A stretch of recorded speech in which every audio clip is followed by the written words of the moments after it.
at the Portland airport and to help lower costs on everyday items by ensuring goods can move faster and more efficiently. Governor Kate Brown, Senators Ron Wyden and Jeff Merkley, and Congressman Kurt Schrader will join the president at the airport. On Friday, he will mark Earth Day in Seattle, Washington, by speaking to the need to bolster our nation's resilience in the face of threats like wildfire and the need to rapidly deploy clean energy. He will be joined at the event by Governor Jay Inslee. The president will also discuss how he is fighting to bring down prescription drug costs, such as insulin, where he will be joined by Governor Inslee, Senators Patty Murray and Maria Cantwell, and Congresswoman Kim Schreier. The president will call on Congress to pass his plan to lower prescription drug prices and energy costs, but he's not waiting for Congress to act, and he will highlight recent actions he's taken to lower energy and health care costs and give families more breathing room.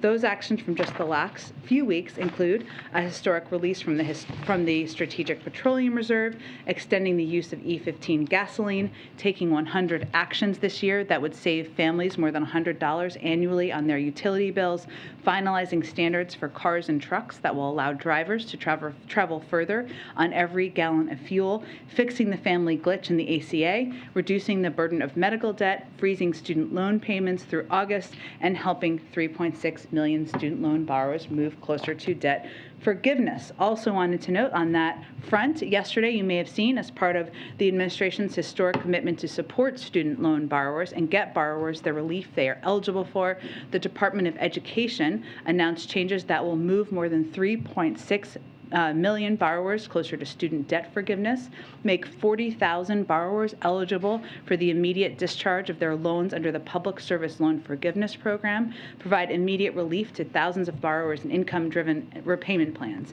We're delivering this relief to borrowers by fixing long-standing failures in the Income-Driven Repayment Program, or IDR as it's often known. Income-driven repayment is one of the best options for borrowers who have towards tackling their student loan debt. For too long, the system for tracking payments has been broken, and there were significant flaws that suggested borrowers who were entitled to forgiveness were missing out on their progress toward debt forgiveness. So these steps include making sure that any months in which borrowers made payments will count toward IDR forgiveness, regardless of the repayment plan, and any borrower who has made the required number of payments for IDR forgiveness based on this payment count revision will receive loan cancellation automatically. Additionally, we know that in the past, loan servicers placed borrowers who were struggling to manage repayment into forbearances without giving them adequate information about alternatives. And that meant in forbearance, while no payments were due, interest continued to accrue, and borrowers did not get credit toward IDR forgiveness. This is often not the best option for borrowers, particularly when they would be eligible for an economic hardship deferment or a low or zero payment on an IDR plan. And to make sure that existing borrowers aren't permanently harmed by these failures, the department will apply PSLF and IDR credit for borrowers who ended up in long-term forbearance. Those are forbearances of 12 or more consecutive months or 36 or more total months. So important steps on that front. Last thing I just wanted to note, and you may have seen this, but this morning the Department of Treasury sanctioned Trans Capital Bank, a key Russian commercial bank that has offered services to banks globally to evade international sanctions, and more than 40 individuals and entities that are part of a Russian sanctions evasion network led by Russian oligarch Konstantin Malafeyev. We have also imposed sanctions on companies in Russia's virtual currency mining industry that operate vast server farms and provide revenue to the Russian government. And the Department of State imposed visa restrictions on more than 600 individuals in response to human rights abuses by Russia and Belarus. So this is part of our stepped-up effort to crack down on those attempting to evade our unprecedented sanctions. With that, Darlene, why don't you kick us off? Thank you. A couple of questions on masking. The president said yesterday that people should decide for themselves whether to wear masks on airplanes, and wondering whether his comment was intended to signal a shift in thinking in the administration away from mandates toward more personal responsibility. Well, the president was answering the question quite literally, which means right now, as you know, we are not implementing the mask mandate because of the court order, which we disagree with. While he is still abiding by CDC guidance, and we recommend Americans do that across the country, they're still recommending people wear masks on airplanes. On Air Force One, which of course is a federal, not a private plane, we all wore masks on the plane when we traveled to New Hampshire yesterday. But we are not, people are not legally bound to wear masks. So it is a point in time where it is up to people, it is their choice in that regard. And then one other question, actually, on a different topic in the interest of time here today. Yeah. Are you able to confirm reports that the president is replacing the acting ATF director with another gentleman who will also be the acting ATF director until the person he nominated last week is confirmed by the Senate? Yes, so I know there have been reports about this out there, and I will say that the president is making the designation under the Vacancies Reform Act, which of course says that any president and only the president may direct a person who serves in an office for which appointment is required to be made by the president by and with the advice of consent of Senate to perform the functions and duties of the vacant office temporarily. We of course are strongly advocating for and pushing for his eminently qualified nominee to be confirmed and have an ATF confirmed director for the first time in many years, which is something we would be eager to see happen. Thank you. Go ahead. Thanks, Jen. On the long-range missile test today, Putin says that this is meant to provide food for thought for those who threaten Russia. Can you talk us through how the administration is interpreting this and whether you're viewing this as a warning or a threat in any way? We are not. They notified under the START treaty, and so from our perspective, while they provided advance notice of this launch under its new START treaty obligations that it planned to test this missile.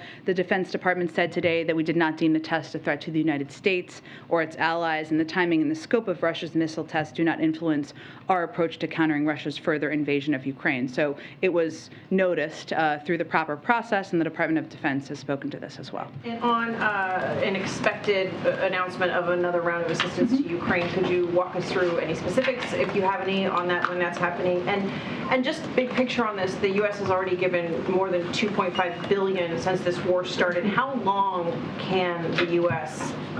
expect to continue to bankroll so much of this war? Well, okay, there's a couple questions there, so let me do my best in answering them.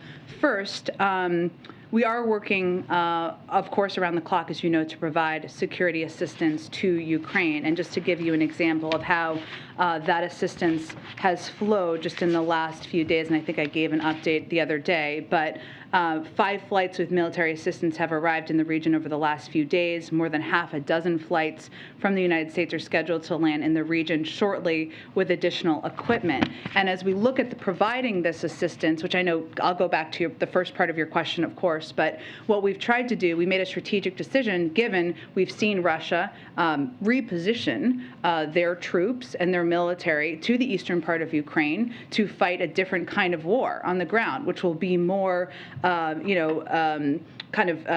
shooting back and forth through long range. And so we have been working with the Ukrainians and the Ukrainian military to determine exactly the kind of security assistance they need for this stage in the war. And that has included an increase, as you've seen, in artillery and ammunition and weapons like howitzers and others that can do these are effective in this long-range shooting and long-range fighting that we are seeing or we anticipate will happen in this stage of the war. So we have been expediting this assistance to the ground over the last couple of weeks to ensure they are prepared as this portion of the war is starting. Not because they are using all of it in 7 days, but because we want them to have all of this equipment as quickly as possible as they prepare to fight this war on the ground. In terms of assistance and what we're preparing, or the reports that I know have been out there, I will say I expect we'll have more soon on this, but I have nothing to preview at this point in time. I would note that out of the $3.5 billion in drawdown authority Congress granted for this fiscal year, we have used over $2.4 billion so far to provide Ukraine the military equipment and capabilities they need to defend themselves. So obviously there's more of that approved drawdown assistance that we can provide, and we've been working to expedite and ensure, as I noted, it's meeting exactly the needs they have at this point in the war. Go ahead. A couple quick ones on mask mandate. The DOJ said yesterday that they would decide essentially whether or not to appeal that ruling based on what the CDC says they need or don't need. Is the White House or the cabinet involved in any way in that decision-making process? Well, we are entirely able to and legally able to be a part of the discussion, but right now we of course are deferring to the CDC on what they believe is needed at this moment. They obviously put in place this 2-week extension because they felt they needed that to take a look at the data, given that we've seen a rise in cases. So we certainly anticipate to hear more from them soon on their ask for being able to have that time, which we think is entirely warranted. And the Department of Justice, as you noted, has indicated that they would appeal, not just because they think it's entirely reasonable, of course, to have this additional time to look at it, but because they think that for current and future public health crises, we want to preserve that authority for the CDC to have in the future. And then just when you said a moment ago that it literally is a personal choice as to whether people decide to put a mask on or not on planes, does that messaging still reflect a shift for you all and maybe to some degree a capitulation to just the mood of the public about wanting to be over this pandemic, or people who have politicized the wearing of masks in the first place? Well, first I would say we continue to recommend everyone wear masks on planes. What the president was speaking to is, of course, because we are not currently implementing the mask mandate, it is not a requirement, so people can choose, even as we recommend it. But to be clear, we are recommending everyone wear masks on planes. That is what the CDC is recommending. That is the public health guidance we are following. I would note, I know this is often said, and maybe some of it is because there was the video of people on planes, on one plane taking off their masks. Public polling does not actually show that there is a universal view of people getting rid of masks. That's not actually what public polling shows. Now, it doesn't matter to us because we are making our decisions based on public health and data and what the CDC is recommending. But that is not the universal view of the public. Go ahead. Jen, a Ukrainian commander in Mariupol is saying that his forces and civilians in the area may only have hours to make it out alive, and he has been making this direct plea to the president for the U.S. to somehow be involved in extracting people from the area. Do you know if that's a request that the president himself is aware of, and can you just walk us through, can the U.S. be directly involved at this point in making that happen, or helping to make that happen? Sure. We have certainly seen these cries for help and these asks for help. We certainly urge the Russian government to do the right thing, guarantee safe passage for any civilians or others who wish to leave the city. We also encourage them to allow deliveries of humanitarian aid, such as food and medicine, and safe passage for volunteers to help people in need. But I don't have any additional updates from here. And quickly on the president and whether he might visit Ukraine, you've obviously said a couple of times, currently there are no plans to do that. Yesterday, when he was asked, are you going, he said he wasn't sure. Is a trip completely off the table for now for him? Nothing has changed in our assessment. I would also note, as I've said in here before, if anyone were to visit Ukraine from the United States, it's not something we would announce in advance, confirm in advance, give details on who, if, and when, because of security reasons. And that's something I think anyone who's traveled to a war zone with a president or a vice president or anyone is quite familiar with that policy. So when he said he didn't know, was he trying to indicate that nothing has changed on our plans? I have one more question. There are obviously so many horrific images coming out of Ukraine. They're very readily available photographs, videos of civilian deaths. Yeah. As we enter the third month of this conflict, can you walk us through, give us a sense of how the president himself has been sort of processing these images? Who does he talk to? What does he lean on as he processes images that, coming from what he himself has called a genocide? Yeah, look, I will say that the president is processing these images, as many Americans are, with horror, with sadness, with fear for the people of Ukraine, for the families, for the children, for innocent civilians who are at risk. It is obviously this conflict is consuming a great deal of his time, as much as he is working on a range of other priorities here. But he is consuming them as many people are, as I am, as many of you are, as Americans out there watching all of your networks are. It's emotional. It is, watching some of these images is very raw for people, including the president, because you're seeing people suffering at the hands of a dictator who is brutally targeting civilians. Go ahead. A few on Ukraine for you. The fact that the U.S. is committing heavier weapon systems than it did initially indicate that there's less, at least in the assessment of the United States, less risk of retaliation from Russia now? The types of weapon systems we're providing are really a reflection of the conversations happening with the Ukrainian leadership and military about what they need in this stage of the war. And because this stage of the war is different, because it's going to be more on the ground and more kind of back and forth long-range fighting, there's different kinds of weapons and systems they need. More artillery, more ammunition. It's a different war than it was when they were, in the western part of the country. It said earlier that that the government's continuing to monitor that whatever is sent over is meeting the needs of the war. How exactly is that monitoring happening? And inevitably there are going to be a lot of questions about how was the money spent, who did the equipment get in the hands of, how was it used? It may not be the next few weeks, but this could be over the next several months or years of, was this worth it? Was it worth the cost? How exactly is that being done now? Well, look, I think that if you ask most Americans, if you ask members of Congress, if you ask most people in this country, what's important to do now is to equip and provide the type of support, assistance, including military equipment, to help them continue to fight and win in some cases, as they did in the Battle of Kyiv, this war. That is our focus. Obviously, we coordinate very closely with them, but we provide them the assistance to distribute amongst their military.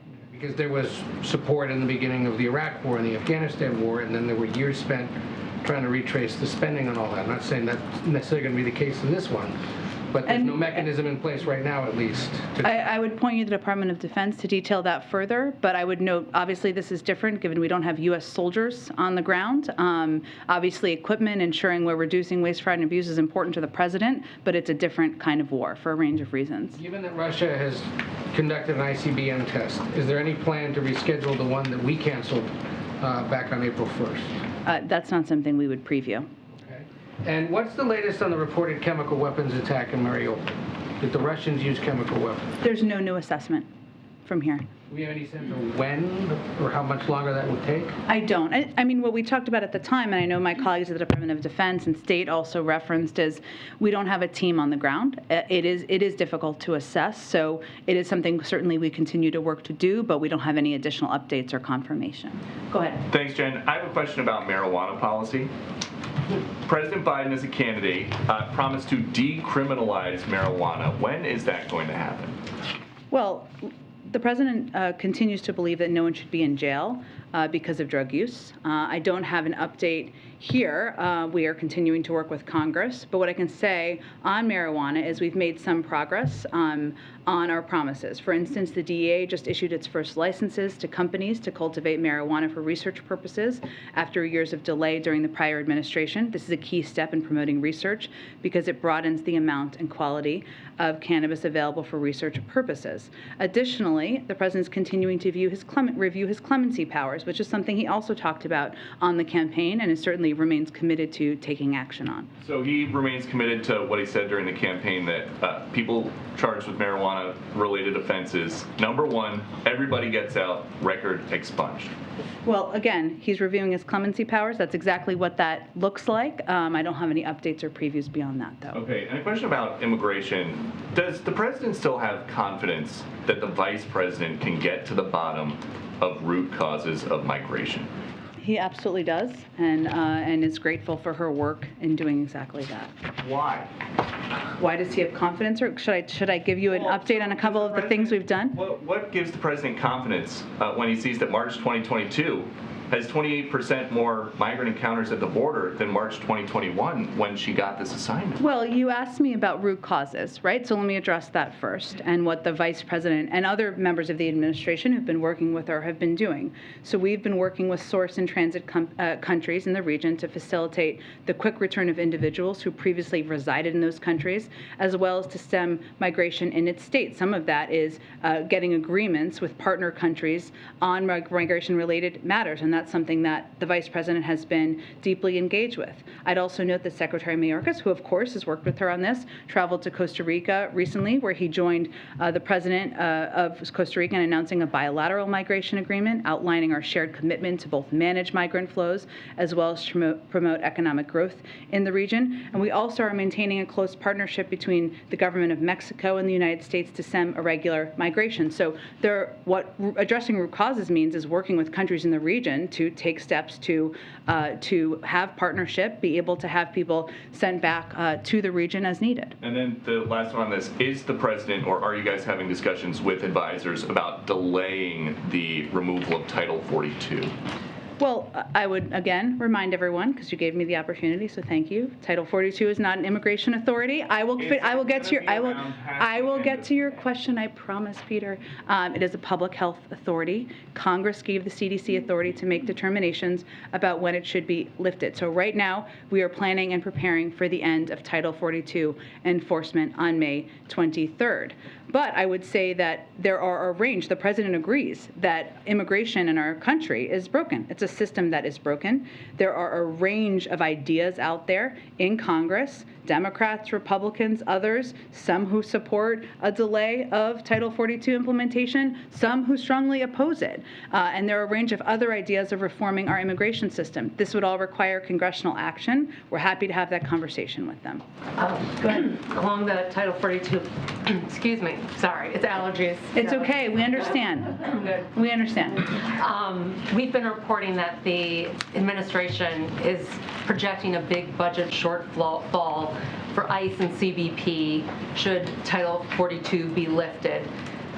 Is there a plan for how to get additional funding that's going to be needed to handle immigrants coming into the country? If that Title 42 is lifted, will you need funds for Congress? Can you divert funds from somewhere else? What's the thinking? So what DHS said last month is that they expect the current funding levels will not be sufficient to meet operational needs, but they have a number of options available to secure the resources required to implement our comprehensive strategy. This includes reprioritizing and reallocating existing funds, requesting additional support from other federal agencies if necessary, engaging with Congress on that discussion. And I would note that as a part of this, as we prepare for the implementation of the end of Title 42, there are a range of steps that we've been taking to prepare for that, including surging resources, deploying resources to address increased volumes. That includes moving officers, agents, DHS volunteer force, personnel to rapidly decompress points along the border and more efficiently process migrants.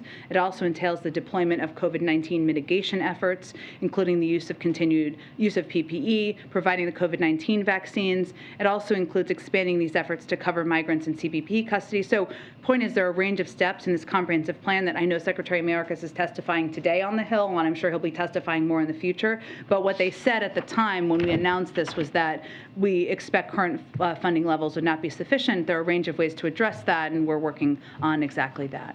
And because we're just about a month away from this being lifted, if the administration doesn't feel like that plan is in place yet, would that be a reason to delay lifting Title 42? Well, we've proposed a plan. So that's a plan that is being implemented. In terms of any ideas to address immigration, including any delay of Title 42, that would require congressional action. So go ahead. More than 3,000 Ukrainians were processed along the southern border, people who had flown to Mexico to try to get into the U.S. That's a big leap over February. That number is expected to increase. Does the administration have any plans to announce a program that would make it easier for Ukrainians who already have family ties in the U.S. to be expedited into the U.S.? We are working. So we've obviously announced, the president has announced plans to accept 100,000 Ukrainians into the United States if they want to come, of course. We're working to finalize the details of that. Of course, right now, we are still, as you all know, as we've been talking about, implementing Title 42, no matter what country you are coming from, whether it's Ukraine or any other country in the world. Sure, but is there anything immediately in the works for a program similar to that? Well, no, the president announced a few weeks ago plans to welcome 100,000 Ukrainians, right? So it's just the details of how that program will work. I understand why you're asking. We just don't have the final details yet. But on supply chains, millions of people in China are on lockdown. Experts are sounding the alarm for what that could mean for further crippling supply chains, which are already under strain. Is the administration concerned? How concerned is the administration about what that could mean for Americans waiting for goods here in the U.S.? Is there anything that the U.S. can do to mitigate that? Sure. So this is a very fluid, and I think you're talking about the lockdown around Shanghai, right, and the impact. So it's a very fluid situation, obviously. There's some uncertainty surrounding the impacts of China's lockdown on our economy.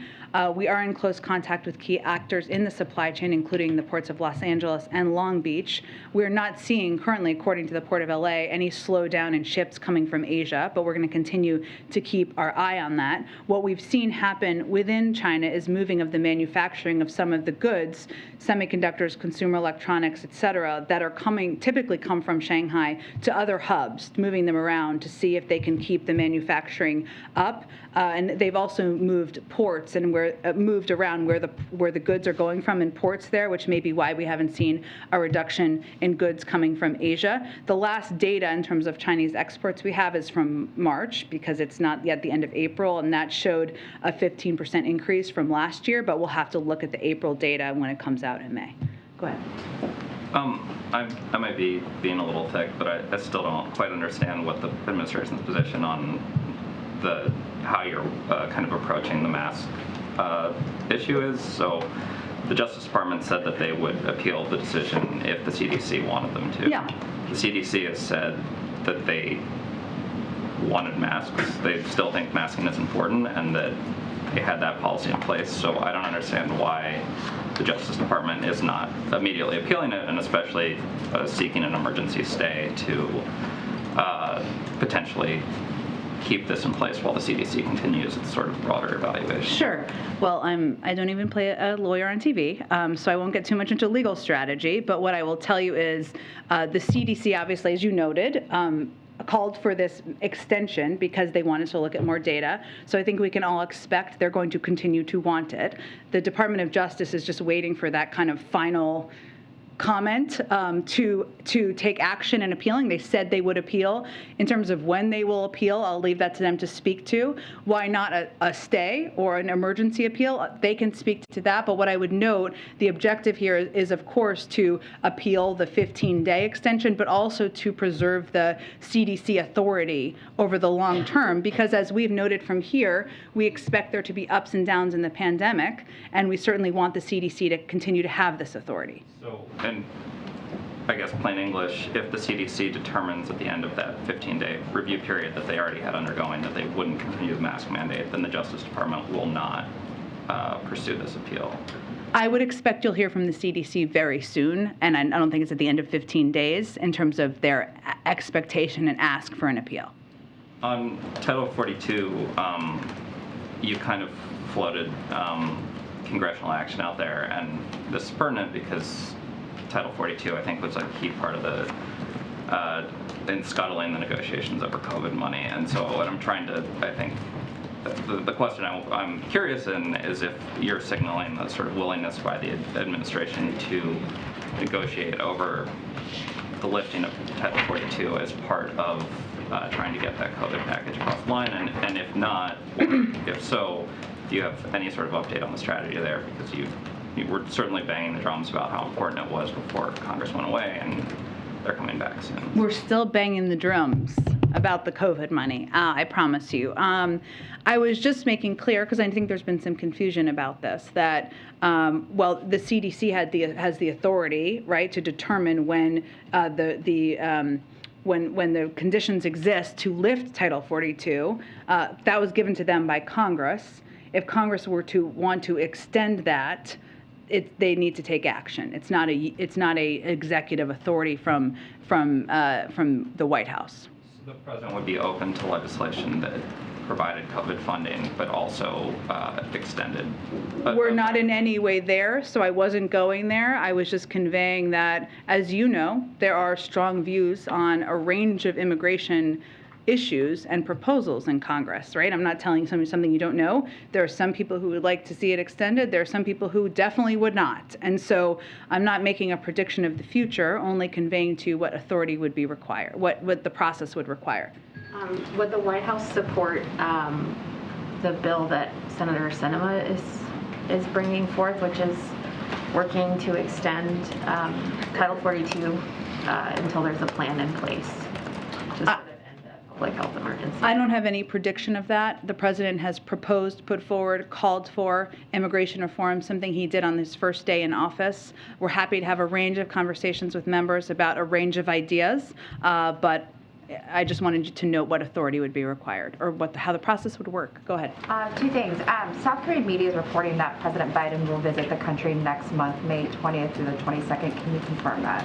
I don't have anything to confirm yet on the trip beyond what the president himself has already confirmed, but we will have more to say soon, I'm sure. All right.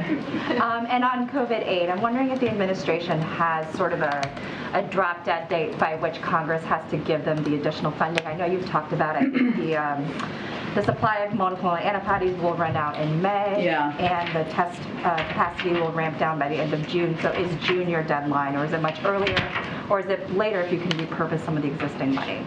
I would say it's as soon as possible, because we have already had to take steps, right? Like ending our program for the uninsured.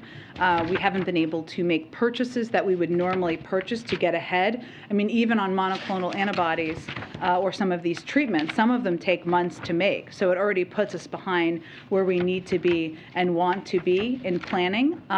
So we don't have a long-term deadline, nor would I punt that out. We want to do it as quickly as possible when they return. Go ahead. Thanks, Jim. Several senators, Democrats and Republican, have called on the president to appoint a coordinator, or a czar, if you will, to oversee the transfer of military equipment from the U.S. to Ukraine. Mm-hmm. What does the administration think of this idea? Do you think it's needed, and is it something that's even being considered? I don't have any personnel updates. Obviously, ensuring that it is, and this kind of goes back to Ed's earlier question, that it is done effectively, efficiently, quickly, is a priority for the president. But I don't have any personnel previews or updates at this point in time. Go ahead. Jen, two questions. I wanted to ask you about the concept of athletic boycotts to deal with Russia, and if this is something that the administration supports. I actually saw some of the news that Wimbledon decided to ban athletes from Russia and Belarus from competing in the tournament, and I'm just curious if the administration believes the athletic boycotts are a good tactic to use. We've seen 600, if not more, companies, private sector companies, pull out voluntarily, I think, their investments in Russia. I don't think we have a policy specifically on athletic events at this point in time. I'm happy to check.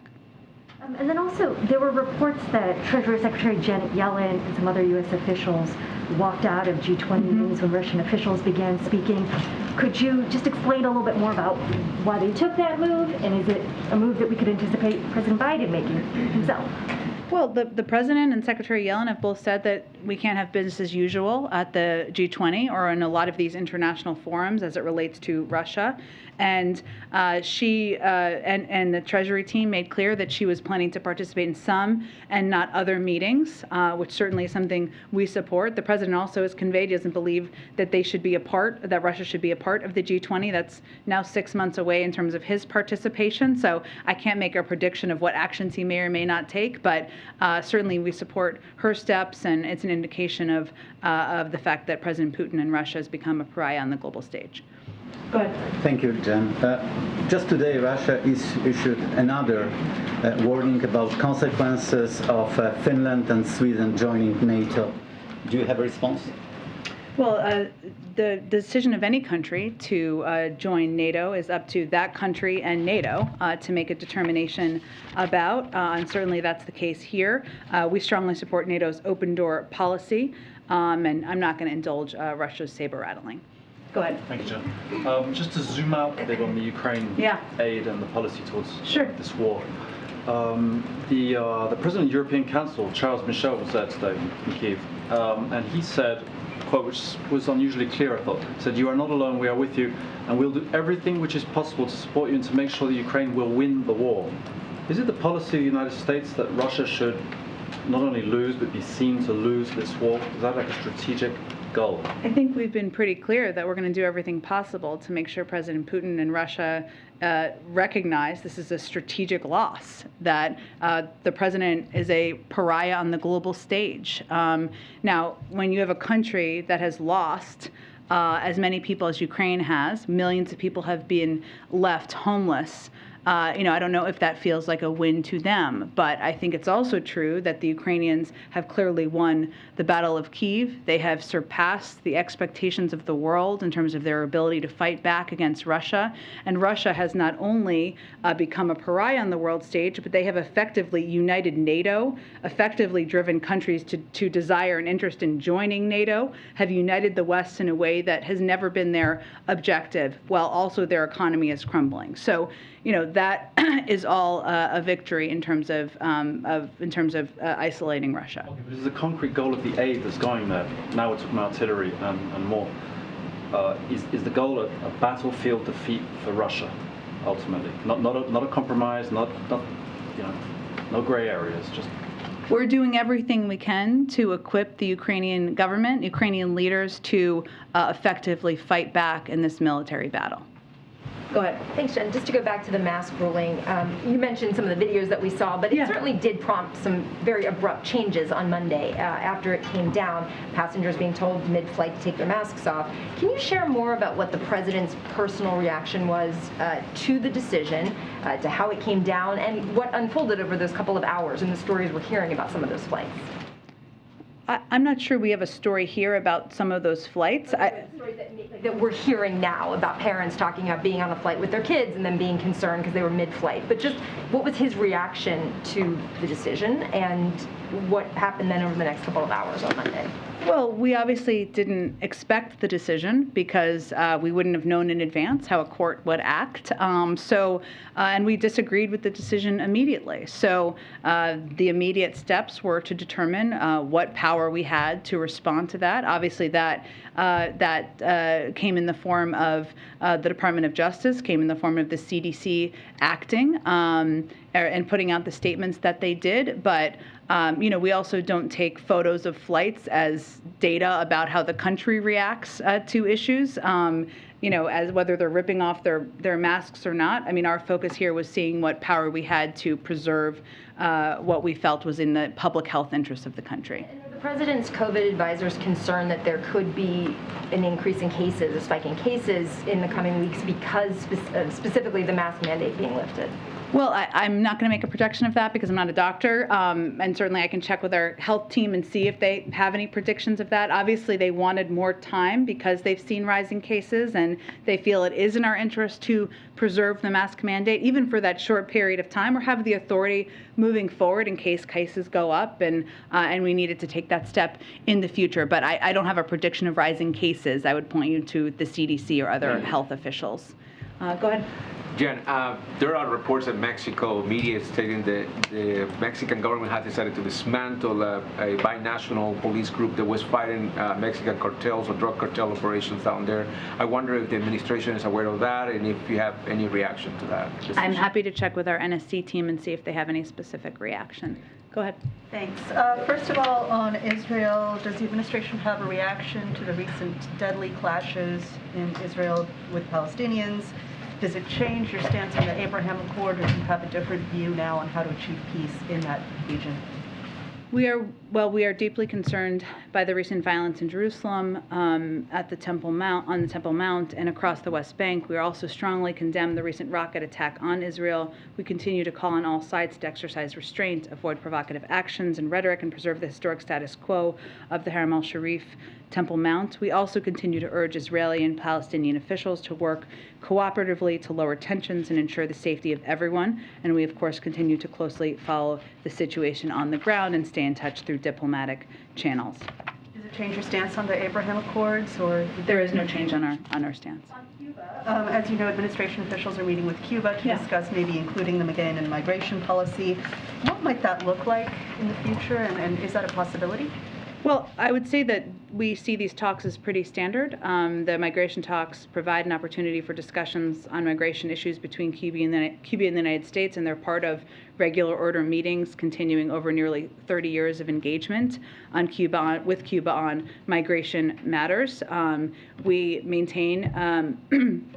We maintain these in order to discuss safe, orderly, and legal migration. That remains a primary U.S. interest. So beyond what they will look like, I mean, to us, this is just a standard operating process and discussions that have been happening over the course of many years. The last ones were, of course, in 2018. Finally, just on some of the munitions being sent to Ukraine, how does the administration justify sending Claymore munitions, which critics say are quite dangerous and in their anti-personnel mine form have been banned by 160 countries, including Ukraine? I'd point you to the Department of Defense to speak to any specifics of the military equipment or assistance we're providing. Obviously, we're providing this to a country that is facing an invasion by Russia that is targeting their civilians and their people, and this is meant to effectively help them fight that war. Thanks, everyone.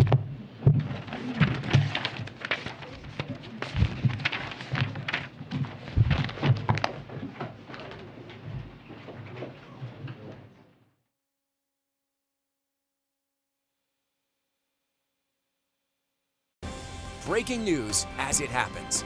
CBS News New York on the CBS News app and Pluto TV.